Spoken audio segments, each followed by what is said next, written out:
Palabra y vida. Con el padre Manuel Horta, desde Sevilla.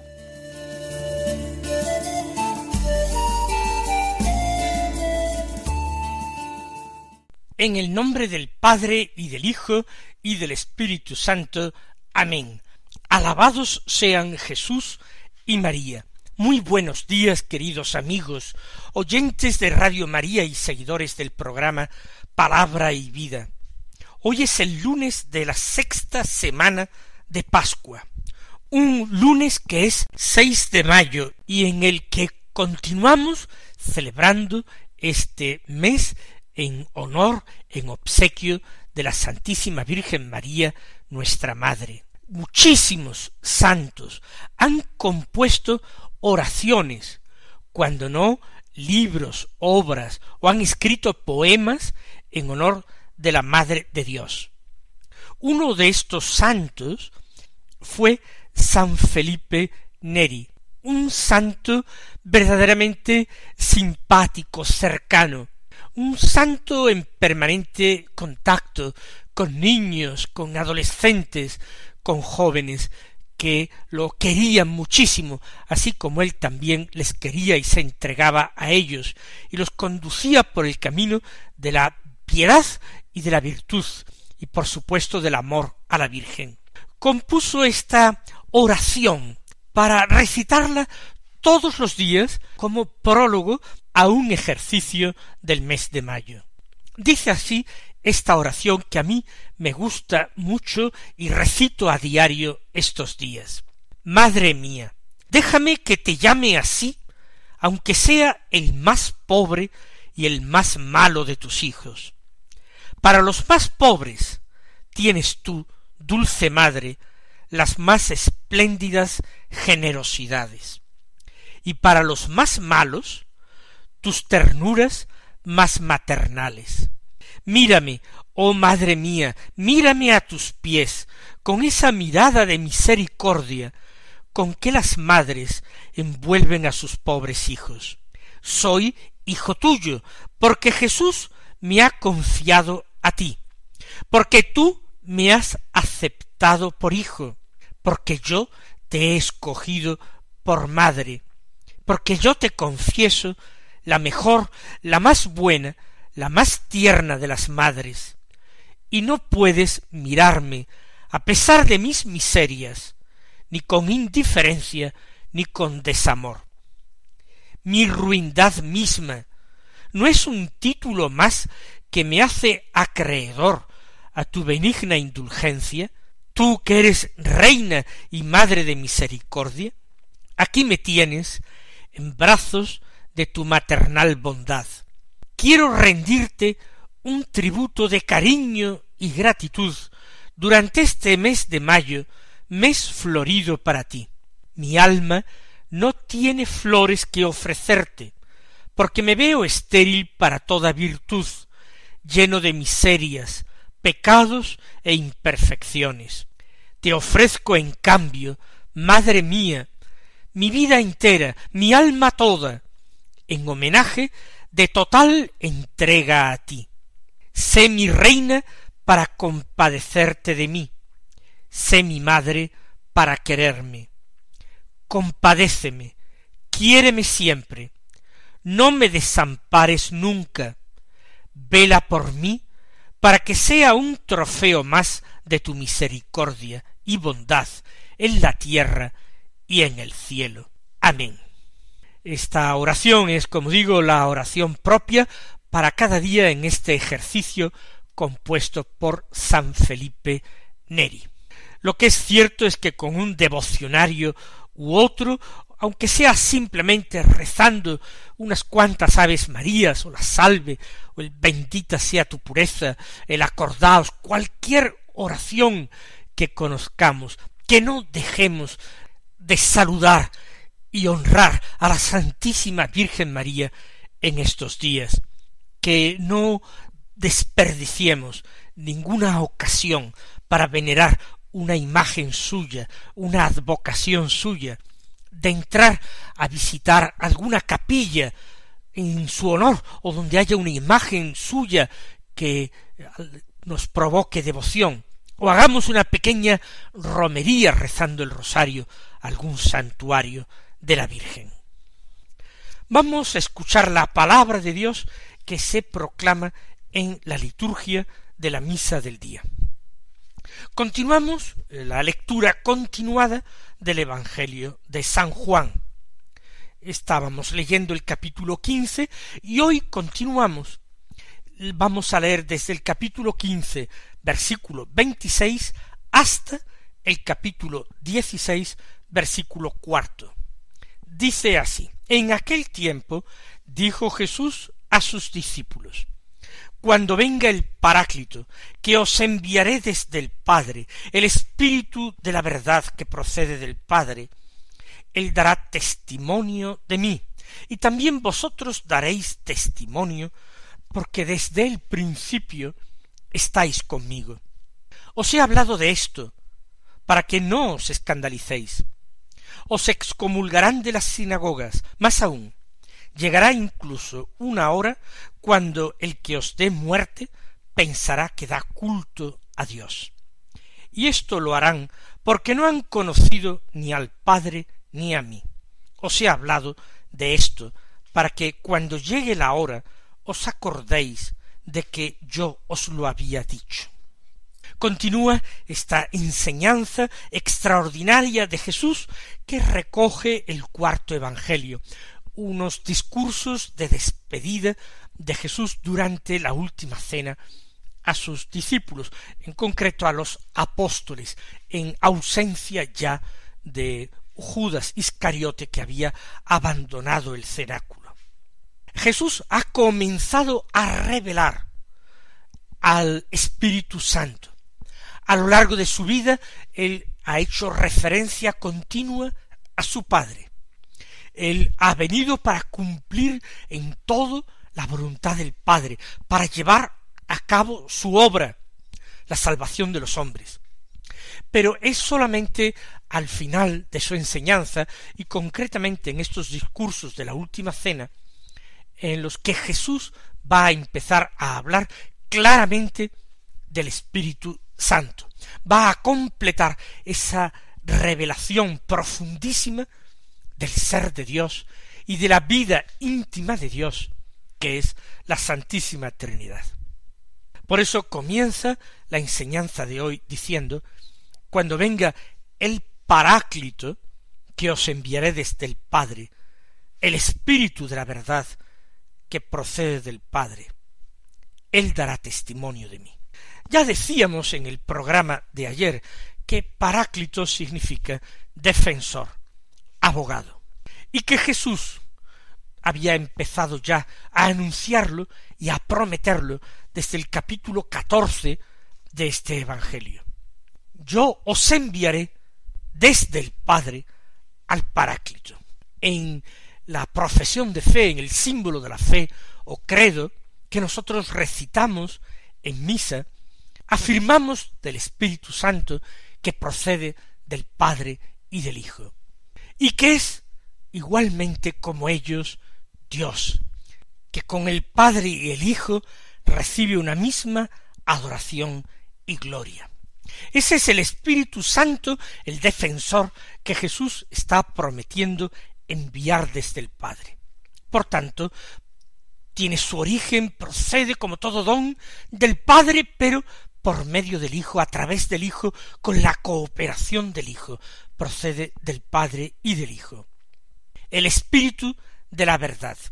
Así lo llama también Jesús, no sólo defensor, abogado, sino Espíritu de la verdad, porque la verdad es Dios, lo mismo que la vida es Dios. Jesús asimismo también se ha llamado verdad y vida, y este Espíritu es el Espíritu de la vida. El credo lo confiesa Señor y dador de vida, y es también la verdad suprema, es el Espíritu de la verdad. el espíritu de la verdad en el mundo dominado por el espíritu de la mentira, porque el diablo, como Jesús nos lo dijo, es mentiroso desde el principio, y además, según expresión del Señor, es el padre de la mentira. El Espíritu Santo en medio del mundo. Nos imaginamos semejante choque entre la santidad y la inmundicia, la verdad y la mentira. Pues bien, ese espíritu de la verdad que procede del Padre dará testimonio de mí. Y dará testimonio de Jesús en medio del mundo, el Espíritu, a través principalmente de la vida de los discípulos de Cristo. Los discípulos de Cristo tienen que dar testimonio de Él. En el mundo existe como si fuera un juicio contra Jesucristo. Jesucristo sigue siendo acusado injustamente, calumniado y llevado a los tribunales de todos los foros del mundo, porque Él es y sigue siendo condenado por los hombres de todas las culturas y de todos los tiempos. Y el discípulo debe dar testimonio de Él, debe dar testimonio de su inocencia, de su santidad y de su verdad. El discípulo tiene que dar testimonio, aunque con su testimonio él mismo se ponga en peligro al ponerse de parte del crucificado. El Espíritu Santo da fortaleza a los discípulos de Jesús para convertirlos en testigos. Recuerden aquella manifestación esplendorosa del Espíritu el día de Pentecostés. Los apóstoles que han permanecido ocultos desde la muerte de Jesús, a pesar de que lo han visto resucitado, que han hablado con Él, que han comido con Él, han permanecido todavía ocultos, porque no han recibido la fuerza de lo alto. Pero en cuanto reciben los dones del Espíritu en plenitud, en cuanto reciben el don de sabiduría, el don de fortaleza, el don de piedad, el don de temor de Dios, en ese momento salen inmediatamente a la calle. Ya el cenáculo se les queda pequeño. Hay que salir fuera y empiezan a dar testimonio del crucificado, que es el resucitado. También vosotros daréis testimonio. No sólo el Espíritu da testimonio, vosotros también, con la fuerza del Espíritu, con la gracia del Espíritu de la verdad. El Espíritu, además de dar testimonio por medio de los discípulos, también da testimonio de Cristo a través de los evangelios. Da testimonio a través de todos los libros de la Escritura. Da testimonio de Cristo, porque toda la Sagrada Escritura, toda la Biblia habla de Cristo. Y cuando tenemos el Espíritu Santo, vamos entendiendo los secretos de la Escritura y cómo el Señor ha ido hablando y manifestando la verdad a través de los siglos. El Espíritu dará testimonio de mí. Y también vosotros daréis testimonio, porque desde el principio estáis conmigo. Además de recibir el Espíritu Santo, hay una clave para entender por qué los discípulos van también a dar testimonio de Jesús. El Señor dice, porque habéis estado conmigo desde el principio. ¿Y esto qué quiere decir? Entendámoslo a partir de otras palabras que ha dicho Jesús. No me habéis elegido vosotros a mí, he sido yo quien os he elegido y os he destinado para que vayáis y deis fruto, y vuestro fruto dure, vuestro fruto permanezca. Si nosotros estamos desde el principio con Jesús, es porque hemos sido elegidos, porque hemos sido consagrados por Él, porque hemos sido dados a Jesús por el Padre Eterno, que nos ama con un amor de elección, con un amor de predilección. Por tanto, si estáis conmigo desde el principio, daréis testimonio. ¿Por qué? Porque sois amados por Dios, sois dados por el Padre al Hijo, sois enviados por el Hijo.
Y añade, os he hablado de esto, para que no os escandalicéis.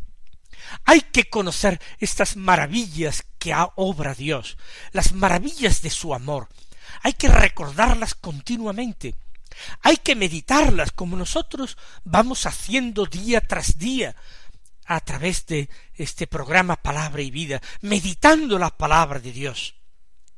¿Para qué? Para que luego no nos escandalicemos ante las dificultades, ante las persecuciones, ante el pecado, ante la tentación, para que no nos escandalicemos de nada, por nada, ante nada, sino que valientemente mantengamos y traspasemos el testigo de la fe.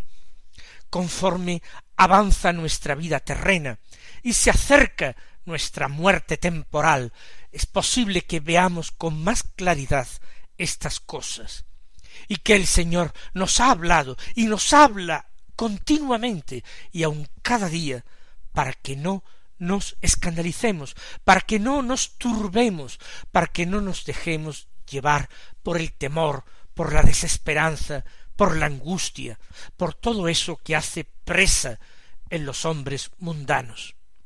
Pero lo que anuncia el Señor no es un porvenir halagüeño, porque sigue diciendo, os excomulgarán de la sinagoga. Es decir, aquellos que teóricamente debían ser mis amigos, porque adoran al mismo Dios, los miembros del pueblo santo de Dios, del pueblo elegido, del pueblo de Israel, van a llegar a rechazaros. Pero ¿cómo es posible si ellos adoran al mismo Dios? Pues esto forma parte de ese posible escándalo de los discípulos. Jesús, el Maestro y el Señor, que ha marchado delante de nosotros, ha sido rechazado, ha sido acusado y condenado. Y el discípulo, que tiene que seguir sus huellas, tiene que sufrir en distinta medida también la persecución y el rechazo. Os excomulgarán de la sinagoga. Esta palabra se dirige históricamente a aquellos cristianos de las primeras generaciones que fueron literalmente expulsados del culto de Israel, del culto que se daba a Dios en las sinagogas y en el templo de Jerusalén. Más aún, sigue diciendo el Señor, llegará incluso una hora cuando el que os dé muerte pensará que da culto a Dios. Es una perversión del corazón del hombre, inducida por el espíritu del mal, pero que vemos que también existe.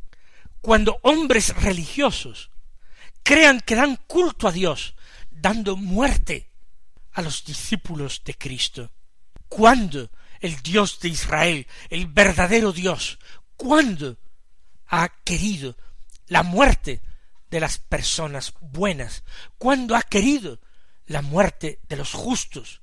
Ese es el modo de actuar de los impíos, así lo dice la Escritura. Son los impíos quienes planean la muerte de los justos. Pero el mal ha descendido como sombra sobre el corazón de los hombres. Por eso Jesús anuncia y vaticina esas futuras y terribles persecuciones.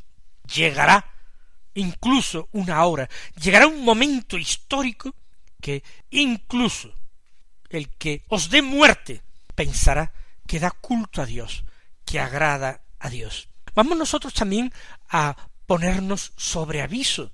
No vaya a ser que de perseguidos terminemos convirtiéndonos en perseguidores de otros hermanos nuestros.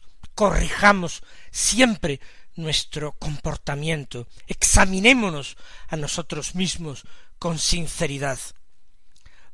Esto lo harán, dice el Señor, porque no han conocido ni al Padre ni a mí. Efectivamente, quien conoce a Dios, quien conoce al Padre y al Hijo, y por tanto ha recibido el Espíritu, ese actúa de acuerdo con el criterio de Dios, de acuerdo con el corazón de Dios, y por tanto es imposible que persiga a los demás, es imposible que haga daño, cometa injusticias. Si hubieran conocido a Dios como los discípulos le conocen, no actuarían así.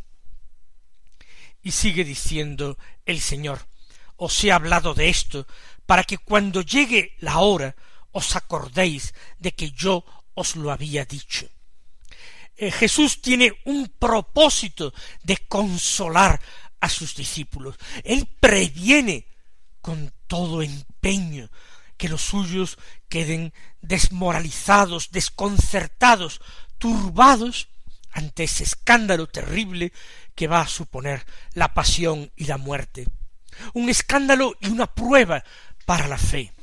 Si Él es verdaderamente el Hijo de Dios, ¿cómo es que el Padre, que tanto lo ama, cómo es que el Padre permite que le ocurra todo eso? ¿Cómo es posible la pasión de Jesús, su muerte en la cruz, abandonado y solo? Pues os he hablado de esto, para que vosotros os acordéis cuando llegue el momento, y sepáis interpretar ese momento de oscuridad y de dolor, lo sepáis interpretar a partir del consuelo, a partir de las luces que yo antes os he aportado. Que nosotros hagamos exactamente lo mismo y aprovechemos precisamente la consolación del Señor para vivir después en nuestra vida los momentos de prueba, de soledad. Mis queridos hermanos, que el Señor os siga colmando de bendiciones en esta Santa Pascua, y hasta mañana, si Dios quiere.